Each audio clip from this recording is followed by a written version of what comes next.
Your moral intuition has been taken away from you. Our civilization is in an emergency. We are descending down ever faster. And your moral license to act has been denied to you. We have to stop being willing to sacrifice the future of our people for our convenience. We will not abandon you. We're in the conflict though. You're either serving your enemy or you're serving your side. Right? Those are the choices. It's not whether or not to be in the conflict anymore. We're way past that. That's a luxury we no longer have. Where good people have to hide, evil flourishes. We will re-give you that moral authorization. If we don't have a revolution, in other words, we don't get a reformation, we're going to have a civil war.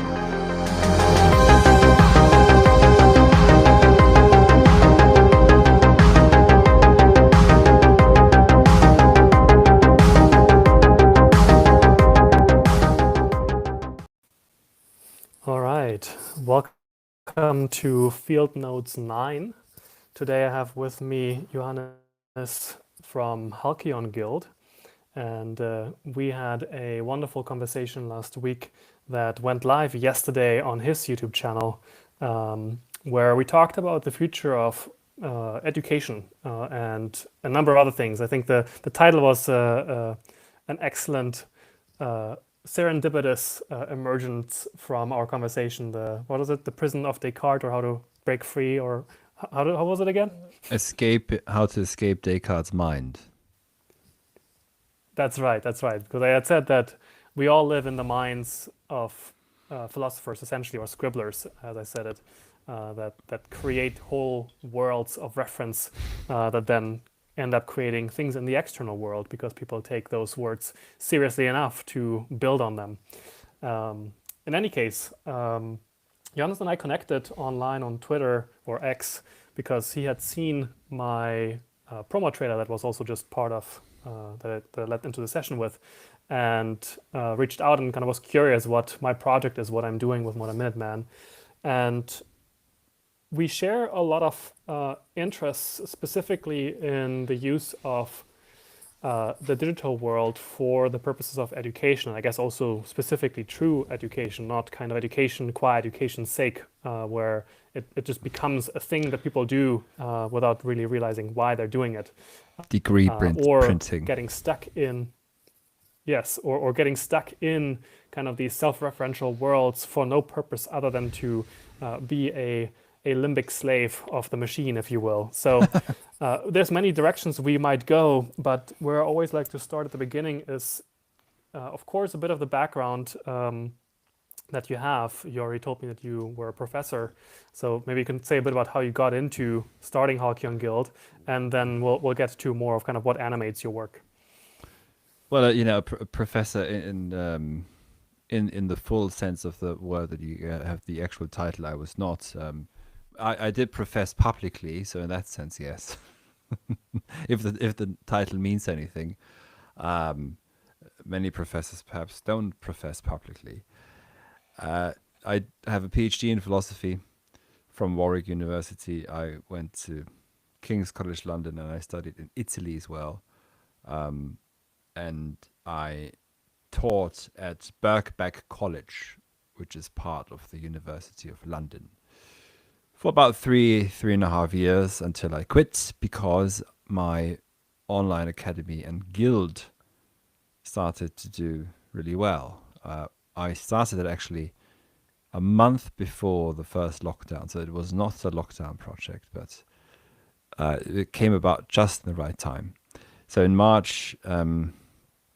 February 2020, I taught the first course on Heidegger, and then continued in April with a course on leisure, on how to be mindful again, let's say, of otium cum dignitate, of leisure with dignity, how to center your activities on leisure. So it's not the cessation of action or activity, but is an ethical unification, let's say an ethical stance you take before you even begin to act, and hence your way of acting and being in the world changes with the focus on leisure or a certain sense of sufficiency. And the idea for for Halcyon, let's just speak of Halcyon,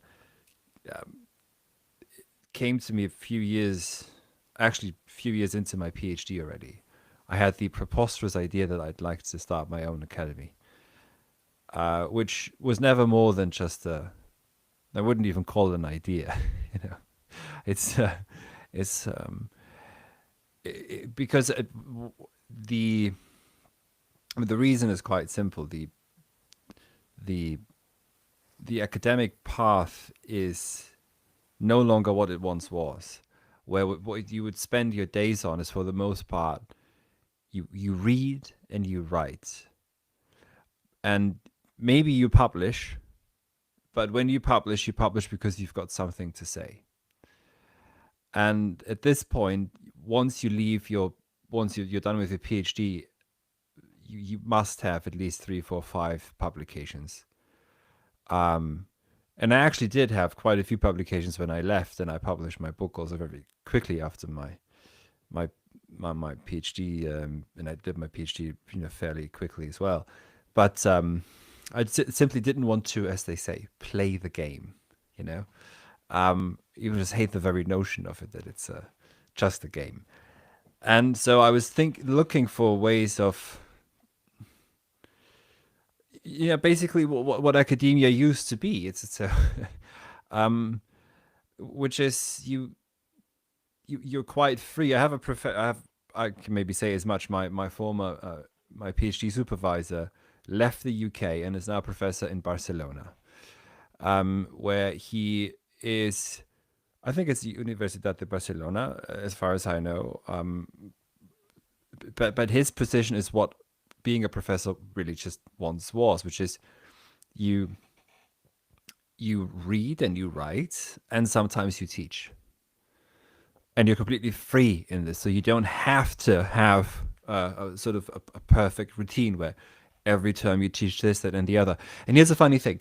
I had a friend of mine and I at Warwick, we wanted to teach a course as PhD students, on modernity. What is modernity? Where does it come from? It's genealogy. So we were looking at,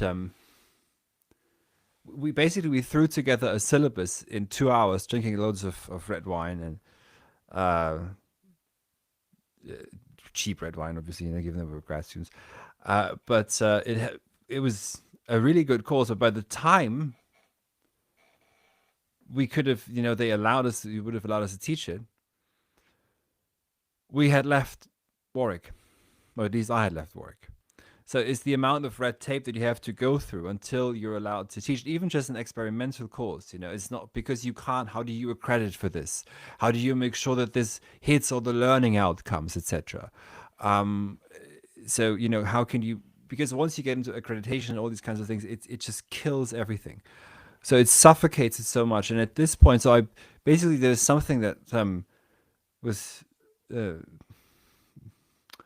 alive in me that needed to come out somehow, where there would be that freedom, and at the same time you can still make a living of it, and so you could basically just play this forward what had already been possible, but now you're using just the new technologies to continue that. Now, something else I noticed too, just to mention, is that students in the UK, at least where I was, as a teaching assistant at Warwick, for example, they were all quite worried, given that tuition fees were so high.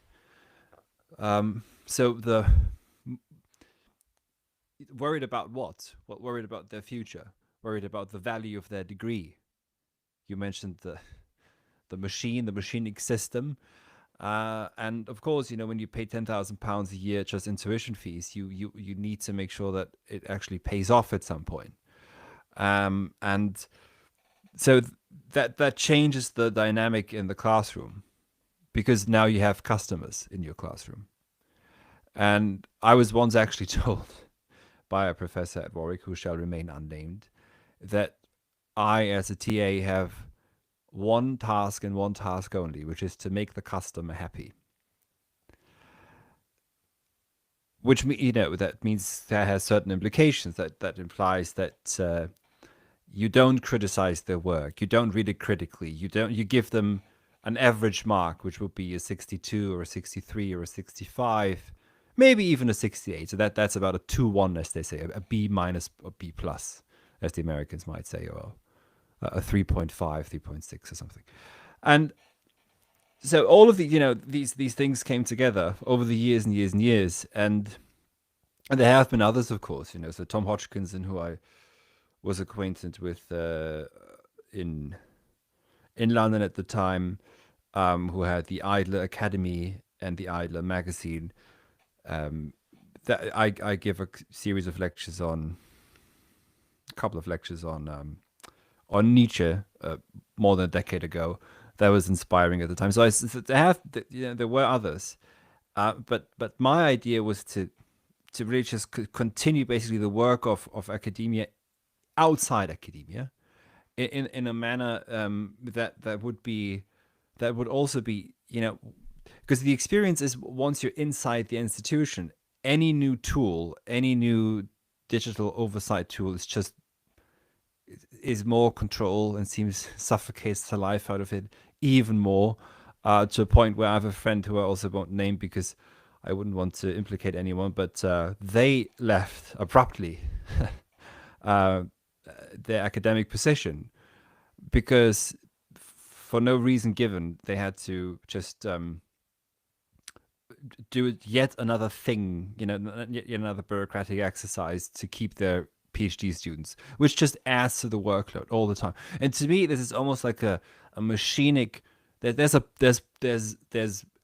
method to the madness. There's a purpose to it, which is to suffocate free thought. And so there's lots of talk about the wokeness of academia, etc. And I think, that certainly that's an issue. But there were cancellations before that time also, and they came from the other side. So that can flip very quickly, and it has already flipped anyways. So that's not the issue. The issue lies deeper. And so Halcyon, the name itself, of course, like anyone, I had a Nietzsche phase at some point in my life. And Nietzsche speaks of the halcyonische Ton, the halcyonic tone or sound. And of course, English speakers will be familiar with the term halcyon days. The kingfisher, the mythic kingfisher, the ice bird which breeds, let's say around winter solstice, for about 2 weeks when the sea is still. So it gives new life during a moment of stillness, but in between the storm, basically in between chaos. And so that's the idea of Halcyon. There's a certain rebirth, the idea behind it. And I had the name with me for about at least 8-9 years. I wanted it to be a journal or a magazine. That never materialized. But the idea for a guild then, in a first instance, came about because I thought of it as a loose gathering of people who are engaging in certain activities, like teaching, like writing, or art. And so the first book that we published actually was a book by my friend Sean Burke, Winter and Summer. He's a painter. He now lives in the woods in Montana and hunts. So he hunts in winter, and in summer he's a firefighter. And he also paints still. He's so people should look him up. He's a really fantastic painter. The book's still for sale too. And so and the idea was from the beginning to bring people together and have this sort of loose, not too institutionalized organizational form that offers some protection and some guidance, and as guilds do, and also its members, for example, Ryan Hecker and Thomas Chokin, at the moment they help me. I don't even have to ask them. They simply help with getting the word out on certain things. and I enjoy talking with. I learn a lot from them when they teach their courses or just in conversation with them. So and that's basically the idea is also to foster certain collegiality, fellowship that is mutually supportive because everyone has their own projects as well. And whenever it makes sense, they show up and maybe, I've got this idea for a course and maybe we could work on something. So this Ryan Hacker, for example, he taught a course on spiritual cybernetics. Now the title itself is insane enough to get it, taught anywhere. But it was very funny. It was actually at the Oxford and Cambridge Club 2 years ago, where he had this, where we came up with the syllabus. So we had a bit of sherry or whatever, or whiskey or something, and and he came up with this idea for this course. So I thought, yeah, let's go with it. Who else could we bring in? And so over 2 or 3 hours again, we put together the syllabus, and a couple of months later, he came to my house, we recorded everything, and put out the course. So that's all done in a couple. He already knows the text. There's not, he doesn't have to prepare the text, but so that's the idea of it. It's also young and old people. We've had John Vervaeke teach. We're going to have Stephen Holgate teach, who's really a world-renowned Hegel scholar, and so much more than just a Hegel scholar. I have to just say that Stephen's life has been dedicated to bringing Hegel into English like no one has done before him. Very nice. Very nice. Excellent. You can still hear me? Yes. Okay, great.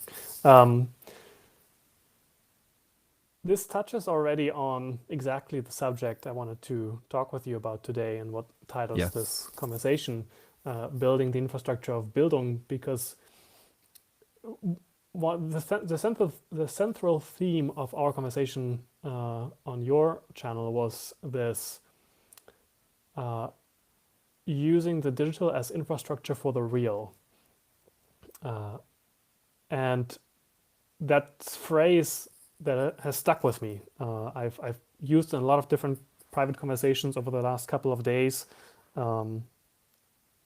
People have enjoyed understanding it as such. I like particularly when you said that lots of people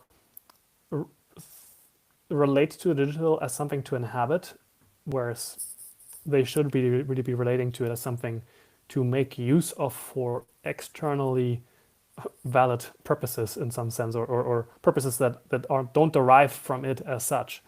And this is also what informs the structure of my Modern Minuteman program, especially the second cohort, where there's an emphasis on, after having formulated a kind of compelling future vision that you yourself feel motivated by to actually do things in the real world in service of, to then in this program actually pursue that practically in real life.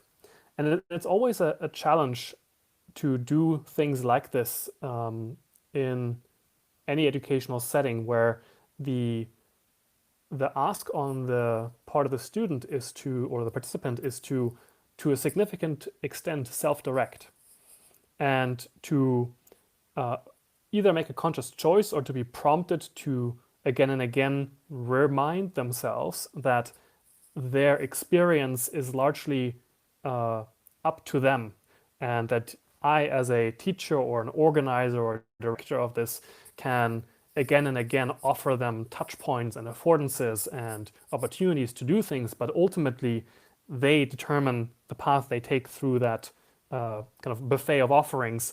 And the task, or the challenge that I also have in this context is, how do I offer enough digital kind of impulses so that they make significant progress that they might not otherwise make on their own? But also, how do I avoid having those impulses be, once again, a thing that they inhabit and consume as a as an external thing that then lets them kind of push away the actual in real life work that they might benefit more from doing. And so, yeah, I don't know. How do you think about that with respect to the courses that you teach and the students or that come? Like, are your students primarily young people that are in university? Are they kind of retired folks? Perhaps what is the spread of their backgrounds? Like, how do you think about this? Very good. Yeah. So they're from basically all ages. The youngest one, I think, was 17. He's now at university, so no longer has time to come. He came for about 2 years. And the oldest one currently is 75, a retired professor of mathematics.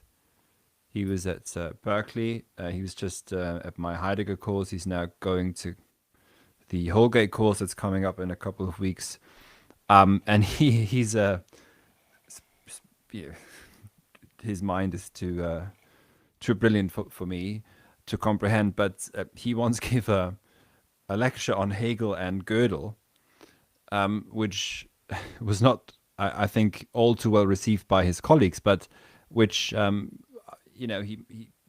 he has a bit of a, over the years he's had a bit of a chance to also to discuss. I mean, I'm trying to,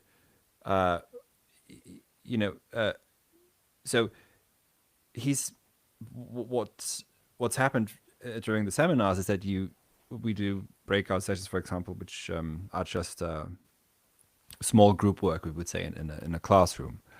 So it allows them to meet each other, and then you find, let's say, others, best case scenario, that you can then continue the conversation with. That's the first step, which is the same as university. But to find some acceptance, but also what's really important is that it doesn't become consumption. That's down to the student. So you have to. So the first thing I tell everyone is get a physical, very important notebook. Yeah. Remember handwriting, kids? So actual handwriting, not writing on your phone. That's good when you're on the road. But even when you're on the road, actually get another one that's small.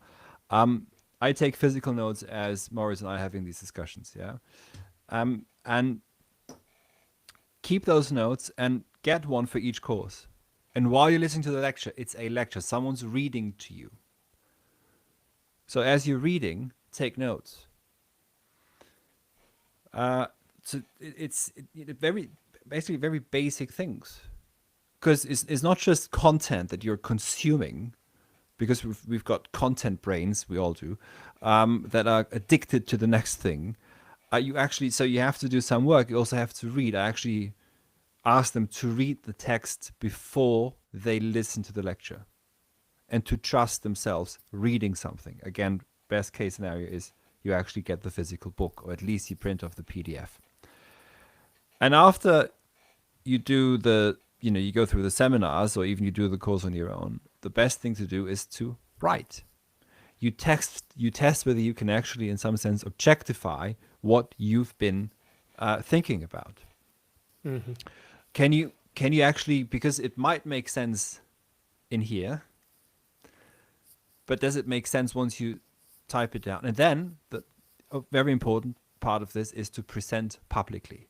So we end every seminar course with a symposium or pro-seminar, where participants present their own work. And it's not marked. There are no grades. There's no feedback that says this would be a B+ or anything to that effect. No.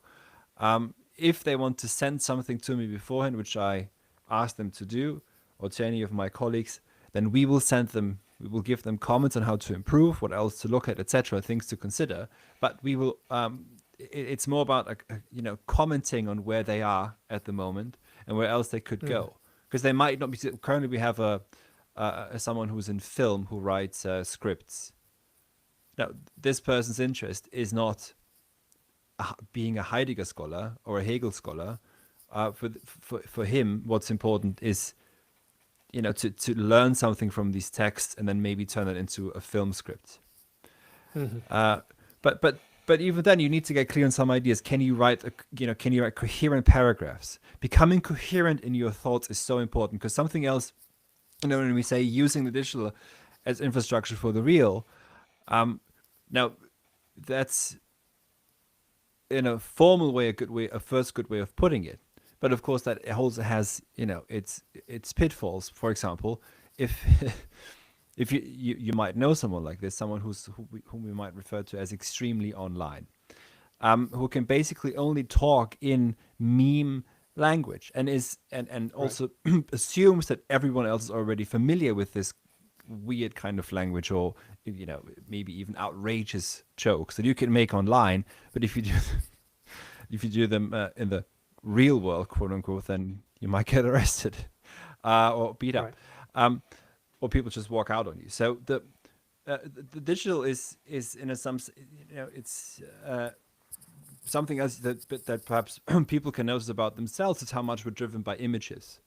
Is it something we see? How many images we see every day at this point is beyond insane.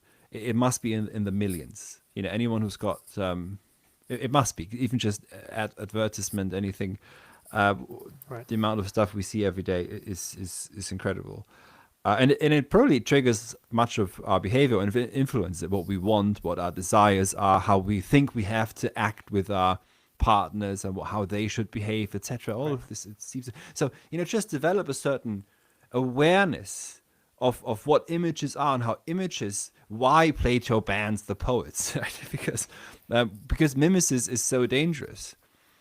Because it then again, there's Giordano Bruno, who thought that we could actually memorize our way by images to the one, but that's a different story. But it's something else. Why I think becoming coherent is important. So let's say anyone out there who's listening to this, you're doing an online course in philosophy, be it self-study or with seminars, whichever school you go to do this. Try and become coherent. Why? Because it will build, and I'll use metaphoric language for this now, it'll help you build firewalls against all too memetic language or terminology that just triggers something. So I always warn my students against wild or even free associations. So anything, this something I noticed early on was that people came into the seminars and started rambling on about something they heard on another podcast. Right. Reproducing ideas they've picked up elsewhere. Yes. I mean, regurgitating would be more appropriate.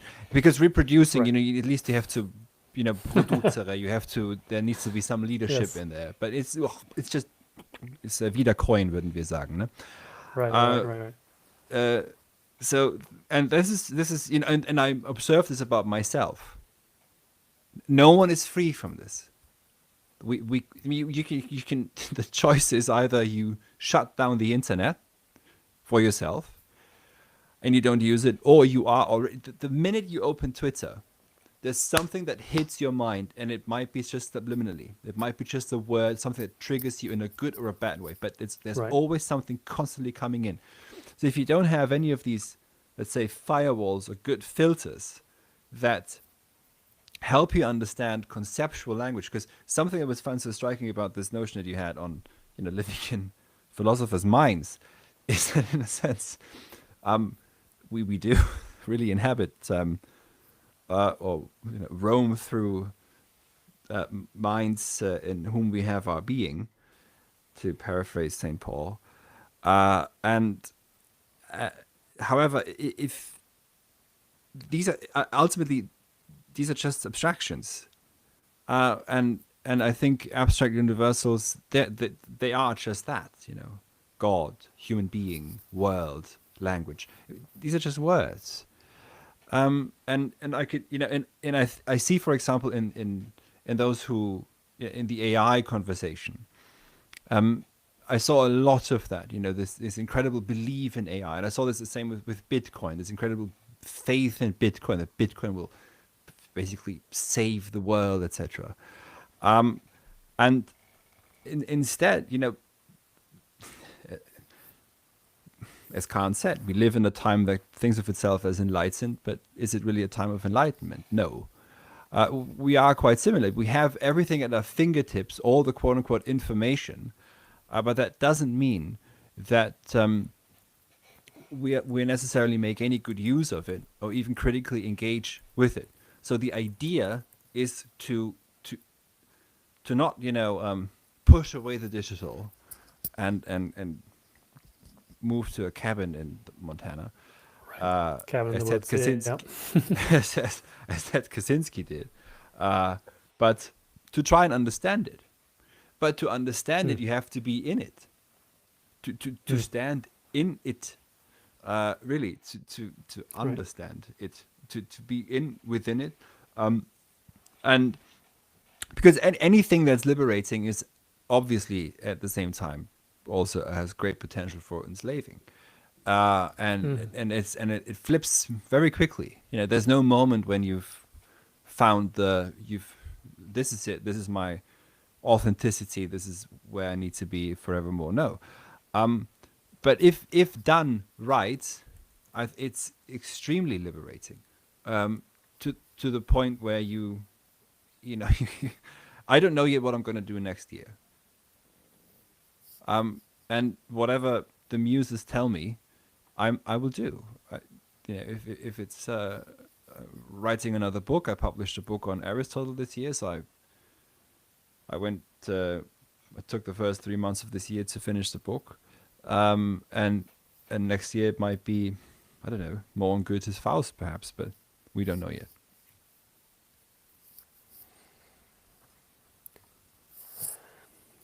So many directions to go. Some of the thoughts or some of the notes I took while you were talking. Yeah. I think this experience of being overwhelmed by forces at large that you cannot control, and that by mere exposure of yourself to the mimetic landscape on social media or even your email inbox, or kind of all of these open gates that we cannot actually fully structure what enters them, right? Like in some sense, we're giving right permission to our mind, to people, to the whole world when we show up in these unregulated spaces, or at least spaces that we cannot really fully regulate or ex ante kind of preclude kinds of contents from. Like the email inbox, generally speaking, is just open. And so anything can show up. In some sense, it's kind of the thrill also of opening your email. Oh, maybe somebody wrote me that I had no clue to expect. The same thing is, of course, true of the social media landscape, social media platforms, that to some extent, what keeps you coming back is, of course, always that what is it called, the one-armed slot machine kind of thing of let me do one more pull and like something new will happen, and that'll be the answer. Go ahead. No, one more dopamine hit. That's all I wanted to say. Yeah, exactly. And so I think different people find different answers to this. And I mean, this is an eternal pattern as well, right? Like in the Industrial Revolution, with the advent of the other medias that so to us today feel so dead and so kind of slow, to that time were incredibly fast and disruptive to that information ecology as well. So this the general feeling and the general pattern isn't new. I guess what is new is the distance that information can bridge with such speed that in some sense you're kind of, I'd hate to bring this term in, quantum, but like this sense that things are in a superposition, because any one minute change somewhere else on the planet could have a serious effect somewhere else entirely on the planet in an instant, essentially. And so this connectivity from of places makes the physiological and kind of nervous system calming much more difficult if you're somewhat integrated and you're somewhat always expecting to be in this always on, always available digital frontier that is essentially in your pocket, like these portals that we talked about.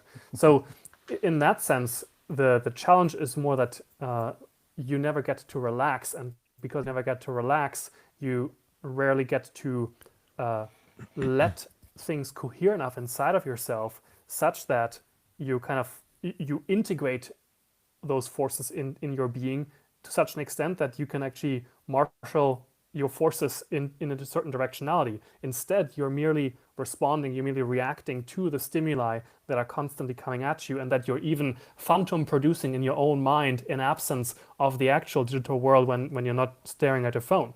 Like I think lots of people have this experience of, oh, was that my phone ringing or vibrating in the pocket? No, it wasn't. It just, your physiology is so trained to expect that it produced it from nothing.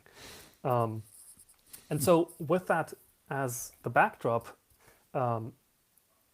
people then obviously will find ways to come into a relationship with this chaotic world in a way that reduces the uncertainty and the confusion and the chaos that they constantly are exposed to something that they can have a relationship with, and that gives them a way to kind of handle and grapple with that in simplified forms. I mean, to some extent, that is what language always does and allows us to do. It allows us to kind of pick out patterns and then say, okay, is it this or is it that?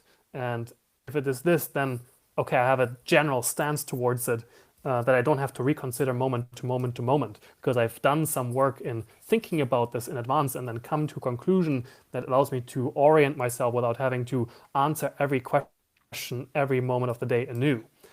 And so I think when you look at something like the Bitcoin religious phenomenon, essentially, you could really call it a religion in that sense. There's quite interesting kind of features it has that distinguish it also from other religions. But the one thing that I found interesting and that I create a term for is what I call certainty anchors. People need something that anchors them and gives them a certainty that they don't examine again and again and again, and that they can kind of build their stance on in relationship to everything else. And so in the case of Bitcoin, the kind of the security of the blockchain and the only ever to be issued 21 million things is like it's a certainty anchor for them that allows them to feel like one thing in the world is reliable and dependable and won't change, and therefore I can act in reference to that rather than to this constant maelstrom of change. And I'll say one more thing before I pass it back to you, which is the reason I pay particular attention to and ask my guests what kind of, how they view their mission, or whether they have an explicit articulation or whether it is more of an intuitively felt thing, which is totally valid as well. I long have felt kind of moving between those again and again, is because, to my mind, having a direction where you are working towards something is one of the most reliable ways that you can automatically have an evaluation schema that will let you kind of not experience this fear of missing out or FOMO, or like this, oh, I'm just going to passively spend all of my time on this because it is the most stimulating thing in my environment.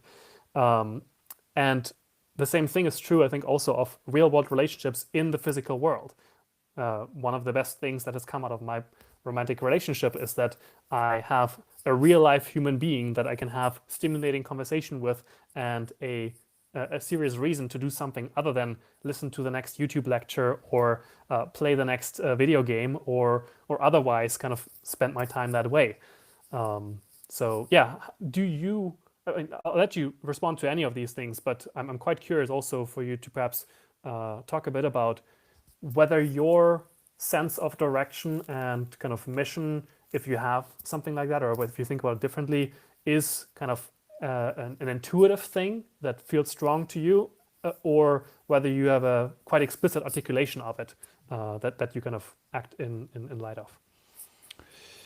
Yeah, I think there's something in the ether that I am sensitive to, and there are things that are important to me, but not because, not to me.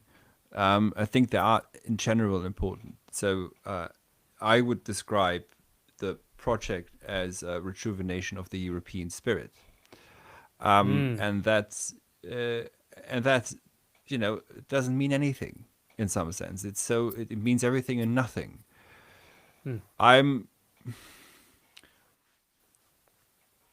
I've, you see that we're basically at a dead end. Christianity no longer has any real hold on it, if that's the story, that God is dead, and we seem to be sort of civilizationally lost, and you could expand this all into the entire West, but then you can flip everything around. You can say, well, that might be not really decline or demise even, but what Gramsci referred to as the time of monsters. It's this in between, the interregnum, where the new world is waiting. Yes, where the new world is waiting to be born. So, what can I be but a good midwife to this? And I'm not a capital T traditionalist, and I'm not a reactionary in any sense. I think it has to be something new, but it has to. So I don't think it's enough, for example, to read Aristotle, and go, like Alistair McIntyre did, and say, well, the virtue ethics, blah blah blah, really important, and the Scottish fishermen, they embody this. That's his example, Well, good. What's the reality of the 21st century? Is it's not fishing cooperatives in villages. It's extreme centralization that's sold to you as decentralization, by the way, Bitcoin Bros. Did you notice it runs on AWS that much? You could have looked that up before. But so what? Because what obviously I would oppose is that the world becomes one big shopping mall, and that it doesn't matter whether you fly from this country to that country or this continent to this continent, and so in a sense, the inherent dialectics in everything. That's what interests me. If this is decline, if this is where Zarathustra's down going begins, well then let's go down. How does the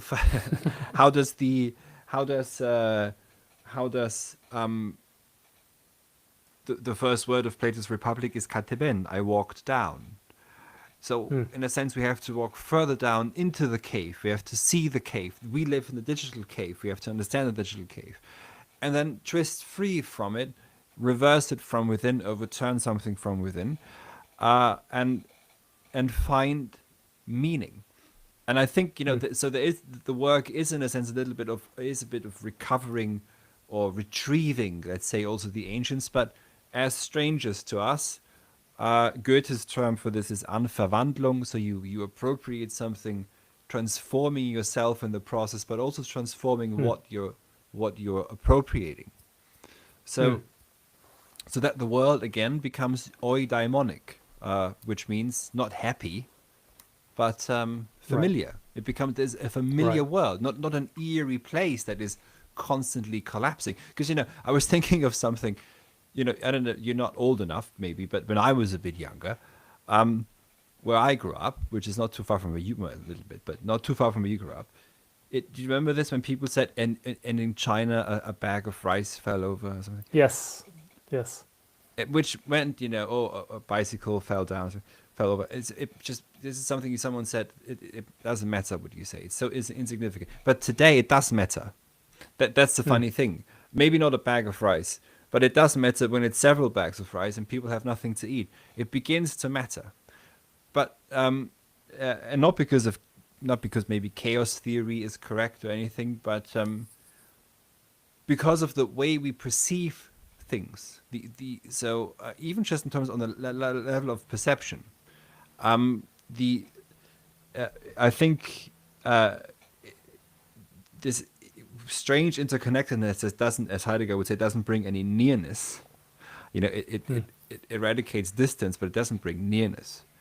So we can see everything. We're all geopolitical subjects in a sense, and everyone has an opinion on everything that happens anywhere immediatly. Everybody switches from COVID expert to geopolitics expert to and so on. Yes, and yeah, and an alternative expert and anything, of course, too. But yeah, and I like this notion of an ersatz religion. I mean, we are scrambling to find something. So I to keep it based on Europe or European civilization, etc. Whatever, you could maybe include America in this. I don't think that a return to Christianity would be the response, because it's basically it's run its course. So the question is, what do we retrieve and how? I mean, and Goethe's Faust, in a sense, tells the story. He loses his faith, and hence tries to reconnect with the ancient world, with Helen, in the second Faust. But in some sense succeeds, but so it's dialectical. Yeah, it's not an ultimate failure. It's dialectical. So he needs to go through it. It's a necessary moment to meet her again, but then also to let her go, and to continue on. But we, in some sense, I would even go as far as saying we haven't even become fully modern yet. So we haven't really, we don't really fully lean into it either. If you look at the Italian futurist movement from the beginning of the last century, Yes. yeah, they were not wrong about. They were quite. For example, they foresee that the future of Venice is abysmal if Venice doesn't serve a purpose, doesn't find a purpose again for itself. This is in the early 1920s. Now, Venice today is Disneyland for tourists, as is basically any other Italian, bigger Italian city at this point. And Europe will be Disneyland at some point. I mean, this is our future. Our future is we've got really nice cities, as you know. Barcelona is beautiful, and Madrid is beautiful, and Paris is really beautiful, thanks to Haussmann. The Haussmann revolution. Berlin, they're working on it. Hamburg, not too bad. Munich, really nice again. Well, you don't like it, but Munich is okay. But ultimately, what will they be? They will be emptied out, and will be turned into open air museums. Something that Spengler foresees not for the cities, but for that we've become museal. And the futurists see this too, and they fully want to lean into what technology could afford, to tear down the old cities, burn Rome, and rebuild.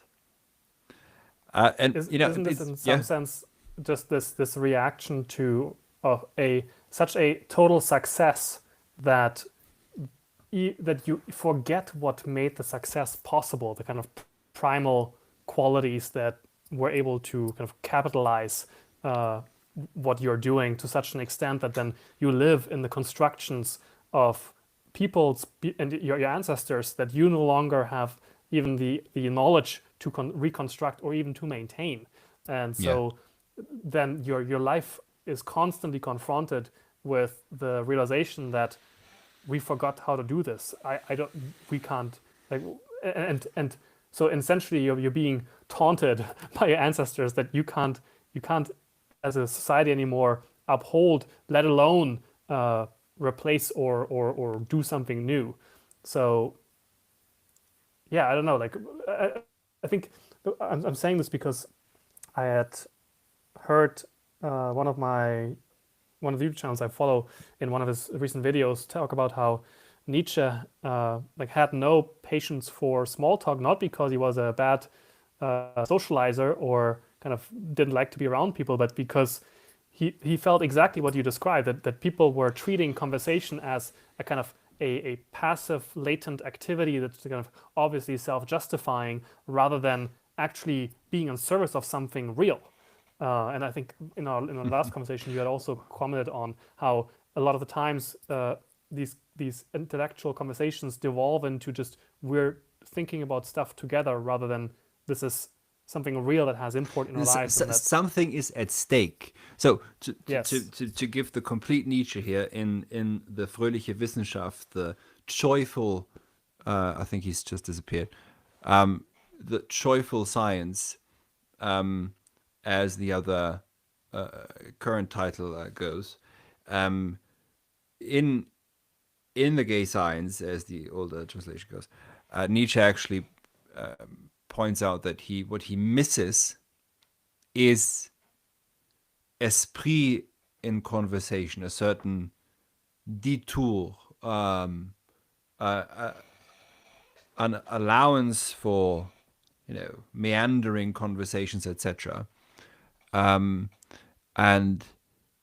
as I'm waiting for Moritz to return, I'll just expand on that a little bit. So he doesn't. I don't think that Nietzsche would say that what he wants is just full on, efficiency or effectiveness. I have to. So he wouldn't. So, but instead, what he means by small talk, or that kind of idle talk, is the benignness, what maybe Heidegger refers to as the way in which das Man speaks and speaks itself. So it's the sort of conversation that you have when nothing is at stake. That's the issue. Where in fact there's an almost aggressive, purposeful ignoring of what is supposed to be said, what is supposed to be addressed, which are, let's say, the phenomena, which is something that is of genuine import. But it is, however, for Nietzsche, a sign of inner nobility to be able to be in otium, which of course you are only allowed to be after negotium. So otium, that's the spoils of war,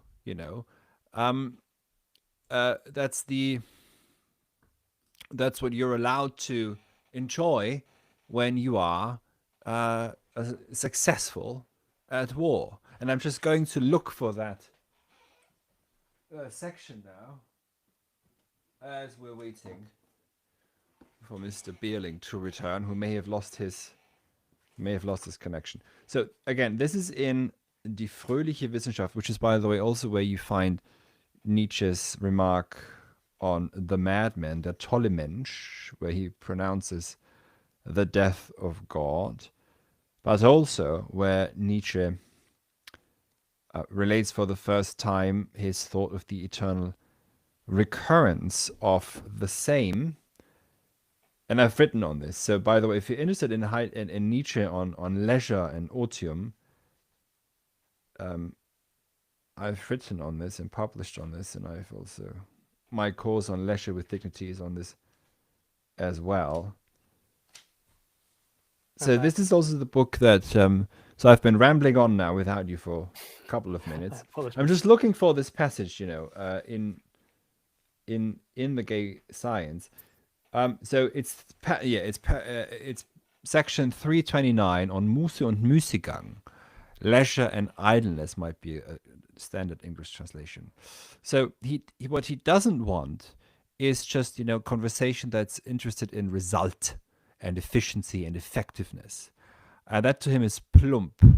So that's a bit barren, so obviousness, clarity, etc. That's not, so he speaks of the necessity for detour and esprit in conversation.